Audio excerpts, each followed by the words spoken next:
Hello and welcome to the British Sitcom History Podcast. This is part 2 of our look at 80s forgotten, I can't say classic, the forgotten sitcom from the 80s, Up the Elephant and Round the Castle, starring Jim Davidson. If you would like to hear the beginning of our discussion, of course you would, go back and listen to part 1. If you've already done that, then well done. We are ready to go back into our show. We are discussing the episode Come to the Aid of the Party, Series 2, Episode 4. We've already gone quite deep into the whole of Jim Davidson's career, so now we are going to continue our looks through some of the other cast members, and we will be having a brief look at the so-called sequel, Home James, a very different beast entirely. Right, let's jump back into it.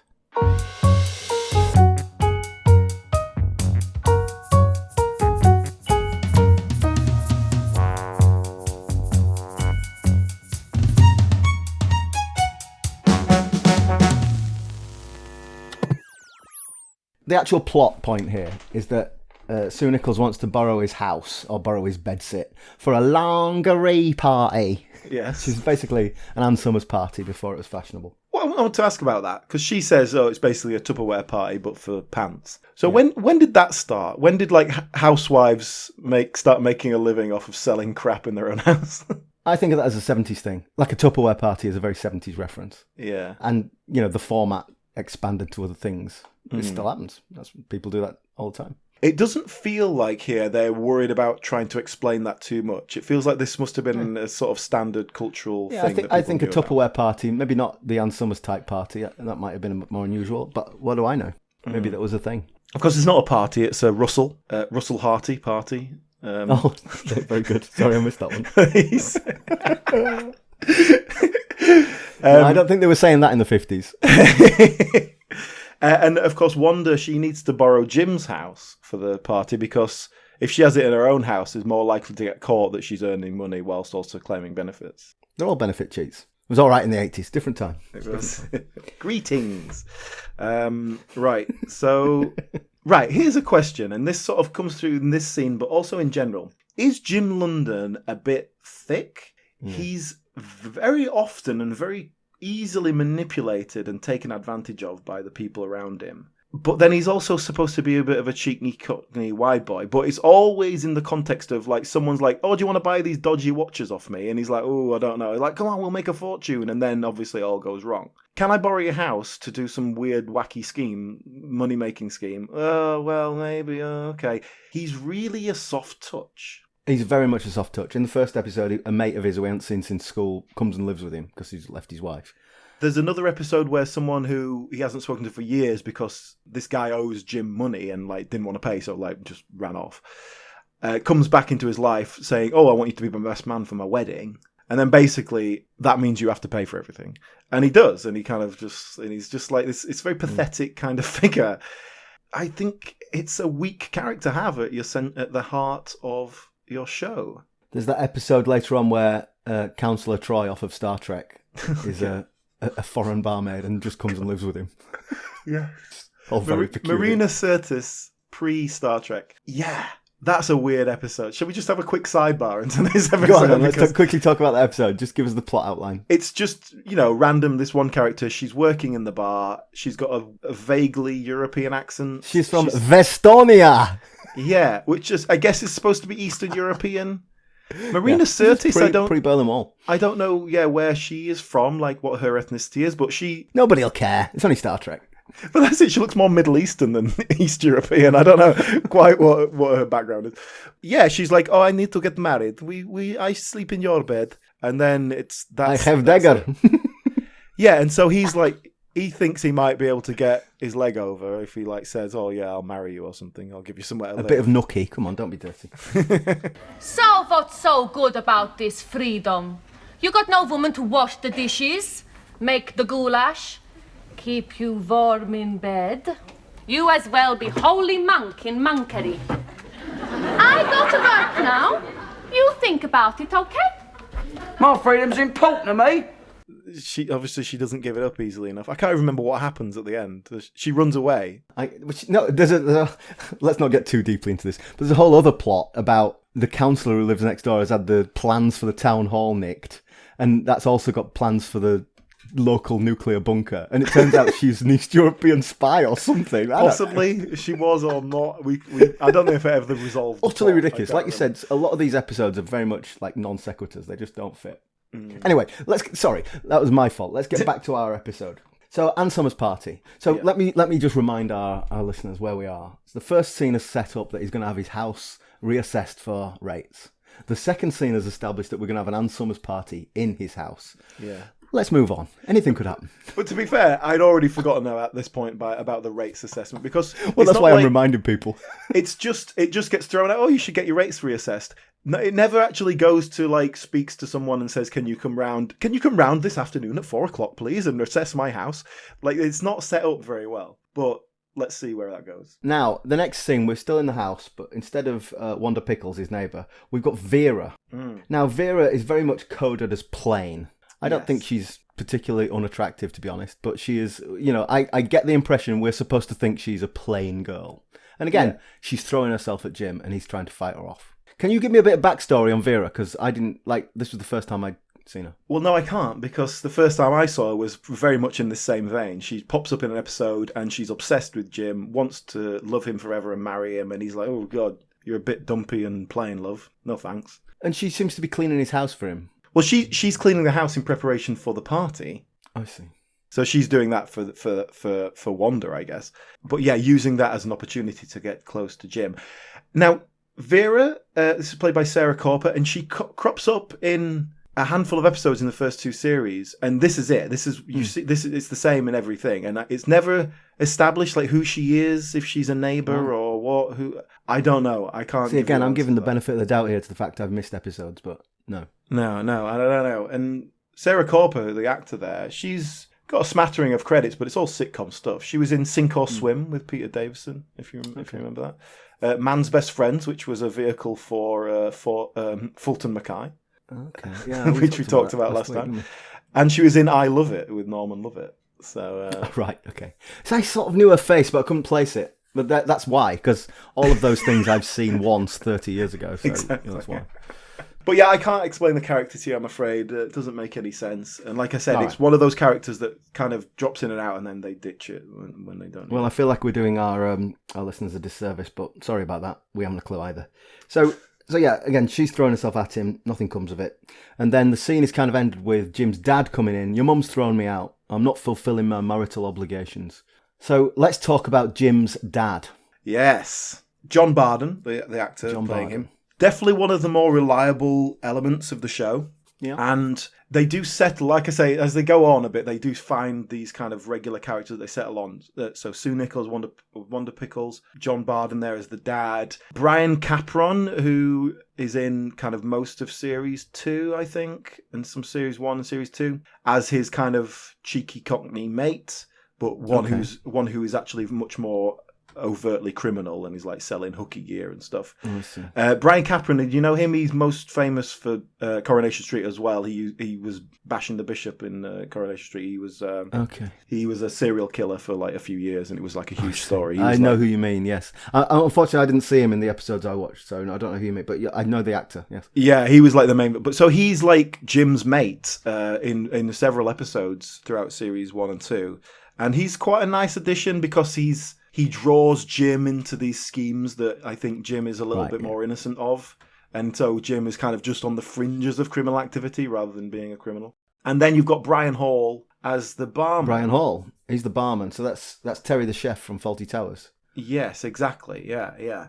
And he plays the barman, so he's in quite a lot of episodes like throughout the series. And there's a couple episodes where he gets a bit more involved in the plot, but mostly he's the barman. Yes. So yeah, but John Barden, he is one of the more reliable elements. I think he's one of the better actors. And this is one of my theories here, that they're trying to make up for Jim Davidson's lack of skill by surrounding him with worse actors, which is perhaps a little harsh. But nobody comes out of this very well from an acting point of view. Perhaps that's a symptom of how it was made. Was there a lack of time and rehearsal? Was there a lack of direction? The director of all these, the entire series, was a guy called Anthony Parker. There's no great things on his CV. Some things on his CV, for example, The Whackers and Odd Man Out, which is famously one of the most terrible shows ever made. So he was just a workaday director. So maybe. Well, we talked about those. We talked about those technical, the look to camera and all those sorts of things that are a little bit off. You've got to put that down to the director, haven't you? I mean, why don't you retake it? Yeah, I mean, you do think you would do something like that. But John Barden, I think, has always been quite. The fact that most of these actors have gone on to be best known for soap roles, perhaps, is. Yeah, John Barden was in EastEnders, wasn't he? He was Doc Cotton's knockoff. Yeah. So he was. That's certainly what he's most famous for, in his later life. But he has got a very specific sitcom lineage, actually. Because he basically took over from when James Beck died. He took over the role of Private Walker. Not in the show Dad's Army, obviously, but when they did live stage shows, he played it, and I believe he did quite a lot of the radio versions when they did that. And he's the sort of person who's like pops up in everything, he's got one episode of this, one episode of that, all that kind of thing. Interestingly, John Barden here is 45 years old. Shut up! Yeah. Oh my God. He's born in 1939. That is depressing. So he's younger than you. In this. He's the old man. There's jokes about him being bald. There's complaints about his bronchials and his Nuremberg trials. Now, Nuremberg trials, I really like that one. I am going to use that one. I don't believe that people say that in the East End. I'm going to say it. I mean, Nuremberg trials are played up. I did like that one.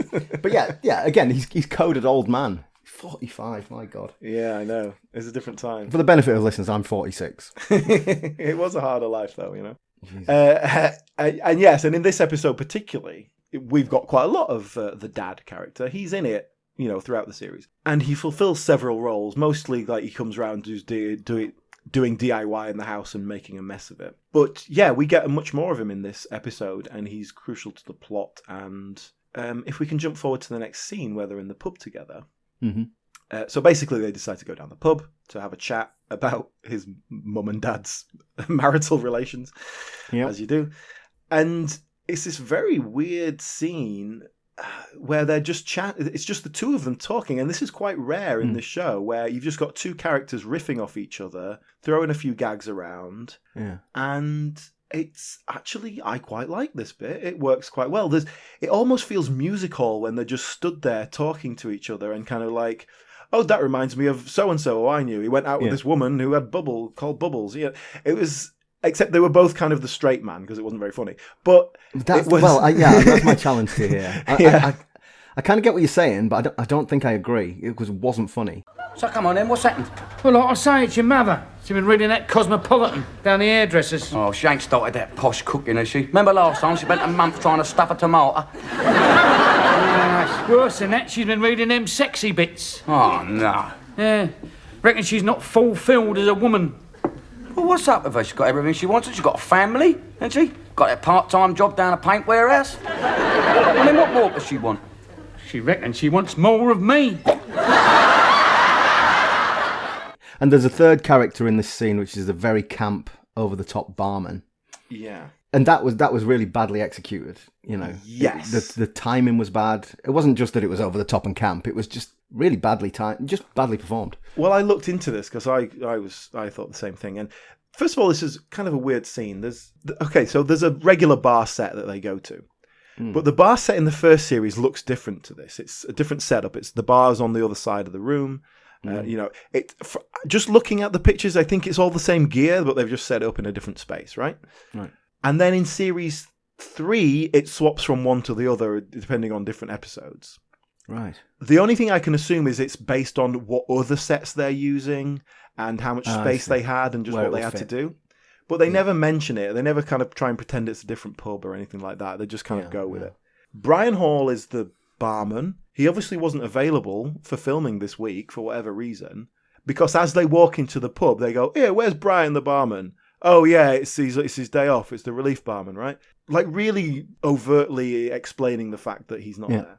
And so they've obviously like, "Oh God, Brian Hall's not available. We'll have to just bring someone else in. Let's do something with it. Let's make something different." And so they've brought in Brian Godfrey is the name of the actor, and they've gone like, do it a bit gay or something. Like that seems to be what the direction was. So the idea is that he's this camp barman, like in a very classic 70s comedy camp. Yeah. But the timing is so, like he awful, delivered isn't it? every line he delivers is a second later than it needs to be. Yes. Well, the bottom line was he wrote to Auntie Angela in a motorbike news or something and told him about bedtime with Bubbles. Oh, did he get a result? Yeah. She wrote back, said, yeah, you are an animal. Sent him round a bottle of champagne and her address. Put his name in the framing. Yeah, went round it, didn't he? What happened? Auntie Angela turned out to be a geezer. Oh, that's nice. Did Brian Hall call in sick and they That day. threw this together on the day? Maybe. That would explain his character, but then maybe that's why that scene is weird anyway, where it's just the two of them talking to each other. Was Brian Hall supposed to be chipping in a few lines or something? It was just really bad, just really badly delivered and poor. Well, I looked up this actor, Brian Godfrey. He's not like got a load of credits, but he was apparently one of Ray Cooney's gang. So he did a load of stage farce. Okay. So you'd think he'd be on the ball in terms of timing and comedy timing and stuff. I don't know what the deal is there. But interesting trivia, he's the nephew of Tommy Godfrey, who is, I know best as the janitor off Mind Your Language, like the grouchy old man who is the caretaker or whatever. So he's connected there. Another thing I noticed in this scene, they order 2 pints. This doesn't get a laugh. Jim Davidson goes, 2 pints, please. Yeah. And then John Barton goes, same for me. That doesn't get a laugh. I didn't even notice they've had that joke. 2 pints each, you know. And then the barman says £1.60 for 4 pints. So that's for 4 pints. I wrote down £1.60 for 2 pints as an outrage. No, it's for 4. That's for 4. And then John Barton is outraged by the fact that it costs so much. And again, this doesn't really get a good laugh, but he goes, "Oh, I remember when it was $1 a pint. You could have a good night out for 35 bob." And good joke. I missed that as well. Yeah, that tells you how badly delivered that was because I missed those jokes. These things just don't. They're not landing, and there's a lot of lines like that just don't quite land. What gets the laugh is the barman going, "No, it's £1.60, please, darling," because he does a silly camp voice, and then everyone laughs. Yeah. It's like that's the level we're working at here. The other thing, so basically, in terms of the plot, John Barton's complaining here about Jim's mum. She's been reading that Cosmopolitan down the hairdressers. Every time I go home, she's lying in wait for me, all perfumed up. She's cleaned her railings. Now, what does cleaned her railings mean? If this was a radio program, you wouldn't have a clue. But John Barton helpfully sort of runs his finger in front of his face in a sort of brushing teeth motion. So cleaned her railings, I learn, is brushing. Is railings? What's that? Is that Cockney rhyming slang, or is it just some sort of slang for your teeth? It's for teeth. But what? Railings round the heath? What? What? Anyway, we're establishing that the relationship's not going well, and Dad wants to stay with Jim until Mum comes to her senses. Sorry, here's another tangent. Does Dad have a name? Because other characters refer to him as Dad. Later on, when we meet Mum, she calls him Dad. Yeah, I don't think they're ever referred to by their names. I think it's just... And in the credits at the end, it's Mum and Dad. Yeah, Dad London. Yeah, weird. But yeah, the problem is that his wife is demanding sex from him and he hasn't got the energy for it. He's 45, for God's sake. I mean, come on. Yeah, it's past it. There's a bit here that gets a weird reaction, and I didn't get it. I wonder if you can react to it. So Jim Davidson, Jim London, is relating an anecdote about a woman who was, on her wedding night. And he says, and then she sticks her head out of the window and says, "I've married an animal." And he says that in a kind of high-pitched voice. And all these leery-looking blokes in the pub suddenly stand up and glare at him. And he goes, "Oh, no, not me. I'm just telling us." Yeah. Oh, forget it. I didn't get any of that. No, I didn't get that. Was that him being camp and they were going to beat him up because he was camp, despite the fact that they've all bought a pint that night? Exactly. So if that's the joke, which is the only thing I could work out, are we even acknowledging that the barman is a classic camp comedy barman? Like, I don't know. I had the same note. I don't know what that joke meant. I didn't get it, but I just didn't understand it. Okay, good. It's not just me then. I thought I might have missed something. No. Okay, great. That's the scene in the pub, and it ends with them getting half cut and deciding to go back to the house because they know there's a load of women in lingerie there waiting for them. Lingerie. Yeah. So we cut back to the house. Yeah, let's recap. So Jim's having his house reassessed for rates. I've forgotten about that. We know that. Wanda's having Ann Summers party in the house. We know that. Vera really likes Jim and is throwing herself at him. We know that. Right, yeah. Jim's dad and mum are having marital problems. These are the facts. Okay. On to the next scene. Go ahead. So we go to the next scene. We have a bevy of lovely ladies in lingerie. They are a bevy! It's a bevy of lovely ladies. It is exactly a bevy. It's not a brace, it's not a group, it's a bevy. It's four lovely ladies. Four is a bevy. But they have to be in suspenders and stockings. That's a bevy. The 80s hair on these women is an abomination to nature itself. The amount of hairspray that must be in that room. If anyone lit a cigarette, they'd all be dead. And they are unspeaking extras, so they're just there to stand in some lingerie. They are Benny Hill lovelies, and that's exactly all they are. Is their set decoration. Yeah. And as this scene plays out, I quite enjoyed watching them act, watching them be background performers, like pouting and pulling little faces and picking things up and putting them back down again. It's really, really bad acting. Yes, because they are stood behind our principal actors here. So we got Wanda, who's selling all. Yeah, so Sue Nichols is in a sort of patent leather mini dress. Yeah, and I think Sue Nichols is very attractive. You were a monster. Yeah, exactly. We've got Vera, who's sort of hanging around, like literally on the floor cleaning, like Cinderella, and everyone's treating her as if she's a mutant. She's fine. She's just got short hair. That's it. She's lacking confidence. But they're like, she asks if she can try something on, and everyone just laughs in her dirty, stupid, plain face. That's not fair. Wanda Pickles is very supportive in a sort of backhanded way. She is saying like, no, don't worry, love you. Put this on. I like a challenge. But she is wearing a nice dress, but she's got a vest on underneath it. Like that's the sort of level we're working at there. Yeah, but we also have Jim's mum. Yes. Now, I didn't know this was Jim's mum at first until context. Had we seen her before? We have seen her once before. Right, and never again. Only twice she crops up. Because first few times she gets mentioned, I think she's going to be the unmentioned kind of the Harridan wife kind of character. Yeah. And then they actually bring her in for one episode. And it is Rosalind Knight. It's the same actor. That was in series 1. And then, she comes back in this one, and this is the only other time we see her. So, yes, she is trying to attract her husband and get some... Spice things up. Some frills and thrills in her life. By hoping that he likes to pretend to be a paedophile. Yes, so as Wanda Pickles points out, every man is attracted to schoolgirls. And that's the way it goes. Very much different time. That's just the nature of the business. Interestingly, so Rosalind Knight, what do you know Rosalind Knight from? Because I know her from one very specific thing. I know her face, but I couldn't tell you where I know her from. So go on, fill me in. Well, I know her best. She's a regular in Gimme, Gimme, Gimme. She is the ex-prostitute turned landlord in that series. That rings a bell, she is in pretty much every episode. She was her last credits, as she was very old, just before she died, were in Friday Night Dinner. So you might have seen her in that. Oh. She was in a handful of episodes as a same character. I don't remember her in that, but I did watch Friday Night Dinner. But yeah, I mean, she's been around for years. She was in Carry On films in the 50s, like she's going way back. And she comes from a theatrical heritage, her parents are in the biz. But she did also play a schoolgirl in one of the Centrinians films in the 50s. Oh, there we go. And so there's a reference to that. When Jim London says, "Oh, I've seen my mother dressed up like something from Centrinians," I assume that's a deliberate reference. You would hope so. Yeah, unless it is. But that is the obvious gag to make there anyway. So Yeah, but this is where Mum is talking about trying to attract Dad, and this is what's weird about it. She's talking about Dad, so she's talking to Sue Nichols' character about her husband, and she's calling her husband Dad. Yeah, but not even in a sexy way. She's dressed up in a school uniform, and she's basically saying, "I want Dad to have sex with me." I'm going to suggest that's weird.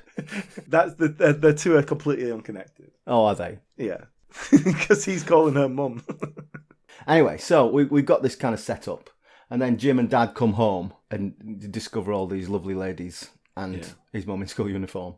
There's a nice little bit of physical humour as he walks behind all the lovely ladies and indecently assaults each one. He just accidentally knocks them with the bottle of whiskey. They all love that. Well, they I don't know if they do love it. Do you know what I found quite interesting here? So when they walk in and there's these bevy of lovely ladies, we get a close-up shot of their bottoms to kind of like that from the point of view of the characters are going, "Ooh, look at them lovely arses." What we might call male gaze. Well, that was the interesting thing, because that we're getting the male gaze there, but that's from the characters, right? The characters walk in and they're ogling the women. We don't get it from the camera. which we're talking about the male gaze, it's the subjective male gaze, not the characters are ugly in these women. The production does not. I mean, for scantily clad women, they're pretty well clad, and they're behind a couch. It's actually really not that smutty, which is it was not as smutty as you would expect it to be. I think, like compared to say a Benny Hill sketch, where it is just that's what it's all about.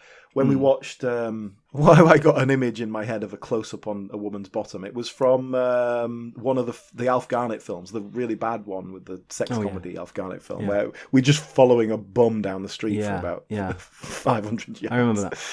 Things like that, which is real, like proper male gaze. And this actually felt like it again. It was just pulling its punches on that stuff. Well, look, let's get back to Jim's front room, and so we've got this situation where all these lovely ladies are there, all dressed in their lingerie, and Jim and Dad are there too. And now is when the doorbell rings, and it's the bowler-hatted bloke from the council who's come to assess the rates. I wanted to ask about this. The officious bloke from the council turns up. He's got a bowler hat and an umbrella.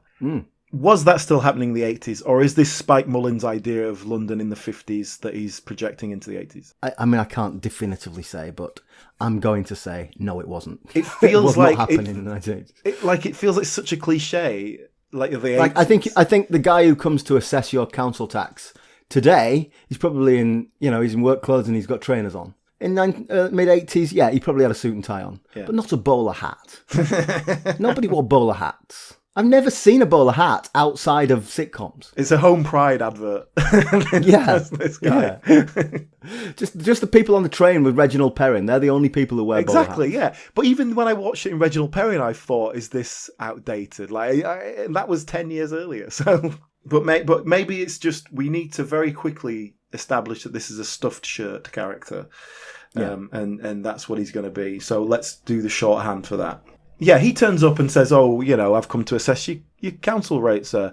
I'd completely forgotten about that setup 20 minutes Well, earlier. This is why I've reminded you 6 or 7 times in the last hour. Like, they could have at least been going like, look, okay, you can have the party, but you need to be out by this time. I've got an appointment. It's pathetic. He kind of half-heartedly tries to put him off, but he's drunk, so he's not very good at it. The guy walks in. Yeah, so he sees these scantily clad women, and his immediate assumption is that this is a brothel. Yeah, makes sense. No, it doesn't. What else could it possibly be, Gareth? It could be people having sex. It doesn't have to be money involved. That's even worse. At least because there's not even, this is Thatcher's Britain. At least if they're making a living on it. What I'm saying is there are other possibilities. He immediately leaps to the fact that it's a house of ill repute. They could have at least got an old fella in, like an old duffer in, like instead of like this guy who looks like he's about 28. Did you? The line that I liked was Dad denying that it could possibly be a brothel. His line was, "Who ever heard of a knocking shop without an Uncle Ned?" Uncle Ned bed. And Uncle Ned is a bed, and that's because Jim sleeps on a sofa bed, which is currently folded up. Yeah, and then basically, what's her name? Vera walks out. Vera, who, remember playing Vera? Yeah. Now she's wearing a leopard print. Is it a cat suit? I want to say cat suit, but I don't really I'll tell you what it definitely isn't. isn't. It's definitely not the items of clothing that Wanda Pickles gave to her and told her to go and get changed into. Right. Doesn't even remotely look like them. Not even the same colour. She comes out, she took a bottle of gin with her as well, so now we know she's drunk. Yeah. And she basically throws herself wildly at Jim again. She's so excited that she unfolds the Uncle Ned. Yes. And therefore confirming that this is indeed a brothel and therefore not eligible for rate relief. I think that's the punchline. In fact, possibly some sort of business rate that they have to pay. But then, don't worry, we're going to wrap this up immediately, because immediately what happens is they make so much noise that the bloke who lives upstairs, which is a whole other separate plot element that gets involved in many episodes, but I can't be bothered to get into it, he bangs on the roof, bangs on his floor, so the ceiling plaster starts to fall down. Now, this is a regular occurrence in the show. It does happen. There can't be much plaster left up there. Yeah, but what happens is this plaster bangs him on the head. He's immediately rendered unconscious, like Samantha Morton, and he collapses onto the Uncle Ned. And fortunately, we have a Polaroid camera, and so Jim just takes a quick picture of him surrounded by lovely ladies. It's like the Bishop of Bath and Wells in Blackadder 2. Yes, exactly. It's the same setup. Except Except they managed to do this whole thing in 90 seconds from when he arrives to when it's to when it's all. We have had the Polaroid flagged up before. Wonder Pickles says you hold it for 60 seconds and it develops. Yeah, which is nice. I'm all right with that, and it sets up they've got a camera there. Fair enough. Yeah, but that such a hastily thrown together plot ending there. That oh no, the rates man is coming down. Oh no, it's all right, sword. Can I, before we move off that scene, when Vera comes in a leopard print outfit, she is doing the striptease tune, you know. Da-da-da-da-da-da-da. Now, you don't hear that much these days, do you? You used to hear that a lot. On the telly, you would hear the striptease tune a lot, you know, for a bit of racy anticipation. You don't hear that much these days. I think Full Monty ruined it. They changed it to "You Can Keep Your Hat On," so that's you the might be strip right music there. now. Yeah. I would like our listeners to let us know any other examples of the striptease music being used in sitcoms, because I'm sure there are lots of examples. Councillor Moggs comes in, doesn't he? Just in case, because they're obviously worried that people don't know what the hell's going on, so he has to come in and go, aha, you are running a boarding house and the council rates man is going to discover you. Oh wait, here's the council rates man. Da da da. Pretty much what happens. Well, that's the episode, and it is as weak as we have led you to believe. And I think in general the show is pretty weak. The writing is fairly weak. Yeah, weak is a good word. It's not awful, and it's certainly not offensive. You know, we're talking about Jim Davidson and this idea that he's an offensive comedian. It's not. You know, there's a bit of homophobia in there, but there's nothing in there that is worse than anything else that we would have seen. Have seen from that time. My problem with this sitcom is that it is bad. It's badly written, it's badly directed, and it's badly performed. Yeah, I agree. There you go. Nailed it. Well, look, that's our episode. I think we've probably covered Up the Elephant Round the Castle as an entity, but I want to talk a little bit about Home James, which you mentioned earlier. So that came next. Home James is, again, it has sort of several writers, but it seems like the bulk of it is written by Jeff McQueen. And Jeff McQueen had written some of the episodes on Up the Elephant. I know that name. Who's Jeff McQueen? Well, he's best known as the person who created The Bill. Ah, well, that might be it. That might be the... So he's a writer, basically, and he wrote more drama than comedy, and I think that's going to come to show in Home James. Right, yeah. Home James, in theory, is a sequel to Up the Elephant Around the Castle. It's the same character, Jim London. Mm-hmm. But bear in mind that character is just Jim Davidson kind of persona. Yeah. So it's the same actor. It is not related to it in any way. The first episode shows Railway Terrace, so the house that Jim London lives in. It shows it being knocked down, and he's looking a bit morose about it. His drum. Yeah, his drum and bass has been knocked down. It's been Mr. Sheen polished. And it's pathetic. Yes, it's pathetic. That's my point. And he's got a job that he's having a bit of trouble with because of an officious boss. Uh-huh. The inciting incident is that the boss of the company, the actual big head honcho who's got a lot of money and is very rich, is a cheeky cockney wide boy who's made good, right? See myself in the boy. Yeah, and that's it. And he sees Jim London and he says, like, yeah, all right, he's a bit of a rough diamond, but I think he's got, something about him.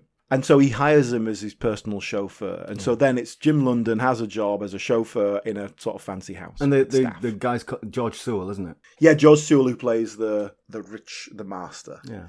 So that's the setup, and that's that central character is the only connection to Up the Elephant Around the Castle. Yeah. And if you just accept that that's Jim Davidson's range, then that's that. The tone of comedy is totally different. The style of the show is totally different. I mean, they're not related in any way, in any real terms. But we're talking about it now, so let's see what we get with Home James. It was certainly the follow-on for Jim Davidson's career. I only watched the one episode. And it was like, I've made, 10 or 12 notes on it, and every one of them is a version of, God, this is so much better. It is. Well, that's interesting because Joe, I sent you... Okay, better is I'll stand by the term better. I think it is much better. But let me tell you why. It's a sitcom. This is like a 1980s sitcom where there are characters, a setup, there is some antagonism between the characters, there's a plot in each episode. It's a sitcom. It's not a great sitcom, but it's a decent sitcom. Again, I only watched one episode. But the point is that Up the Elephant Round the Castle felt like just a badly put together, badly written script, just cobbled together for Jim Davidson. This feels like a sitcom. Yeah, it's got a bit more structure to it, hasn't it? Yeah, those kind of ingredients are there. But they are still pretty weak. And I sent you an episode from the first series just as an example of kind of pretty typical example of what it was. However, it does change as it goes along. But this when it starts, what struck me was how much it felt like an 80s American sitcom. Oh, interesting. For a start, that opening music is just so 80s and Yes. like American, very much American.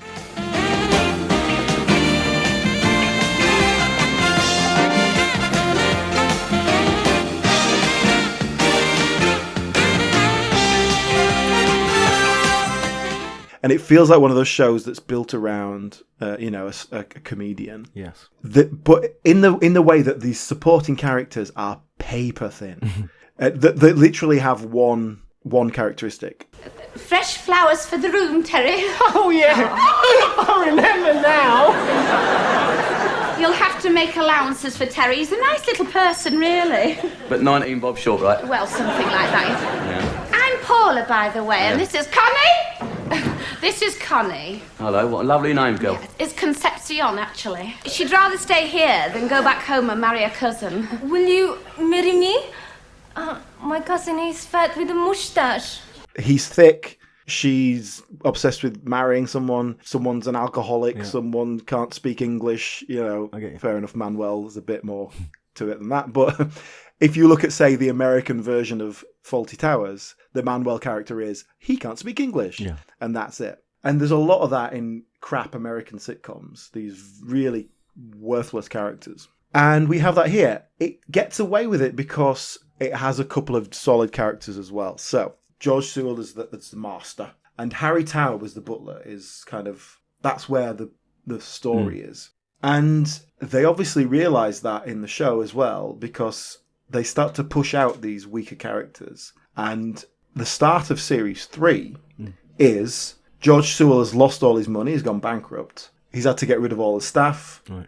Obviously, the butler stands by him, like to the manor born. He can't leave. He's got nowhere else to go. And Jim, the chauffeur, is sticking by him because they actually like each other. They sort of respect each other, And series 3 becomes like the three of them working together, much closer to being equals, to kind of make money and get their fortune back, and basically running cons on people. Always on the side of good, some dodgy businessman is trying to take advantage, so they turn it around on him and make some money out of it. And like by that point, it works really well. Those three strong characters, strong actors, because even Jim Davidson as that character, which is a totally different character, he's streetwise, he's smart, he's charismatic. The reason him and the butler clash is because he's so charismatic that all the rest of the staff like him, and the butler doesn't like that. They kind of have a grudging respect for each other, And it actually works really nicely. Yeah. It's not very funny, and it feels more like Minder, kind of light That's drama. That's a good comparison, yes. Of this kind of Cockney kind of shenanigans. But it works as a show a lot better than... And it's totally different to Series 1, where it is just kind of these very weak sitcom ingredients thrown in. So I found it very interesting to kind of watch that. And I think if it had started out as what it was, and Minder didn't already exist, it could have done quite well. But it's interesting to see how much better Jim Davidson is in that. Certainly the later episodes, where he's not such a soft, weak character. Yeah. The whole point is that he's street smart, and sometimes he doesn't know when to keep his mouth shut, and that's kind of gets him into trouble. But then he'll talk his way out of it, or whatever. Yes. Yeah, well, I confess, employing my usual attitude to deadlines, I watched Home James about an hour before we started recording. And I really enjoyed it. I've written down in my last notice, confession, I enjoyed this. I'm going to go back and watch a couple more episodes just to give it a bit of another try. So if you can recommend a couple from Series 3, I'll give those a go. Well, like I said, the first series is pretty weak, but you're right. Well, maybe that's because I just finished watching Up the Elephant Around the Castles. Yeah, probably. Okay, well, let's finish up and go back to Up the Elephant Around the Castle. Yeah, it feels really thrown together. Like you say, there's perhaps the fact that Spike Mullins was not a 30-minute writer is part of that. But to be fair, he didn't write most of the episodes. He's a script editor. But if you're bringing in just these working writers, then perhaps there's no love for it. There's no care for the characters. You're just earning a paycheck, but the whole thing feels sloppy. I think that's basically what you were getting to. Yeah, the direction is off. The acting feels under rehearsed. I think John Barden comes out of it better than anyone else, frankly, but, he's an old pro, so... It felt like going to see a play, a sort of a poorly rehearsed play. And then you have these, like I say, it's too completely inconsistent. So another episode I know that I sent to you was one where he suddenly adopts these two local ragamuffin kids who are burgling his house. These kids try to break into his house and steal something, and he catches them, and they become friends. Yeah, and he becomes kind of like a mentor, like, hey, don't be like that, and be good, and all this. And it's and then a rich man loses a wallet, and then he sends them to summer camp or something. It's like it's pathetic. It's like Charles Dickens level writing, and not to say Charles Dickens is crap writing, but that level of storytelling that is just Incidentally, there's one part of that episode that they get into his house whilst he's out for a jog, which is a very topical reference in 1985. Jogging. Yeah, so Jim comes out in he's basically got a normal jumper on but shorts, and so his legs. His legs are terrible. I don't like to body shame people, but honestly, put them away, lad. Yeah, and they just get into his house through the window because you could leave your doors open back then. Apparently not. Yeah, but things like that. There's just this odd episode. It's just it's totally inconsistent, really weird. There's no direction behind any of it, is there? But there we go. Well, okay. So I think Up the Elephant and Around the Castle we were giving a resounding thumbs down to. But I would certainly suggest people just go and have a look, maybe at one episode, just to give it a try. The episode that we covered is Series 2, Episode 4, Come to the Aid of the Party, which is a phrase everyone knows. So yeah, give it a go. But it sounds like Alan doesn't agree with me, but I would suggest go and watch Home James if you're desperate to see some Jim Davidson acting. Yeah, watch a couple of episodes of that as well. That's less easy to get hold of, but that's not been put out on proper DVD, Home James, so... But search the internet, I'm sure you'll find it. What are we doing next? Ooh, I tell you what. It's chapter 1 of something that's going to be big, okay? Mm-hmm. But we're going to do the first series of Blackadder. The Blackadder. The Blackadder, yes. So we decided rather than try and tackle all 4 series of Blackadder in one go, we'll break it up over goodness knows how many years, how long it takes us to get through all 4. But yeah, so we're going to do the oft criticised, we're going to do a re-evaluation of the first series of Blackadder. Which I'm really looking forward to, because as much as I've seen the rest of it, I think I've seen that once and a long time ago, so I'm ready to re-evaluate Yeah, we'll give it a try. We'll give it a fair crack of the whip. Yeah. Well, thank you very much for listening. If you'd like to get in touch or kind of have your own comments about Up the Elephant. And Round the Castle, don't sell it short. I can't be bothered to say it every time. Go on, Gareth. What are our social media links? Well, you can find us on Twitter and Instagram at BritComPod. Or if you go onto Facebook and just search British Sitcom History Podcast, you'll find our page there. And we post lots of things on there for you to enjoy. Well, thank you very much for listening. Come back next time.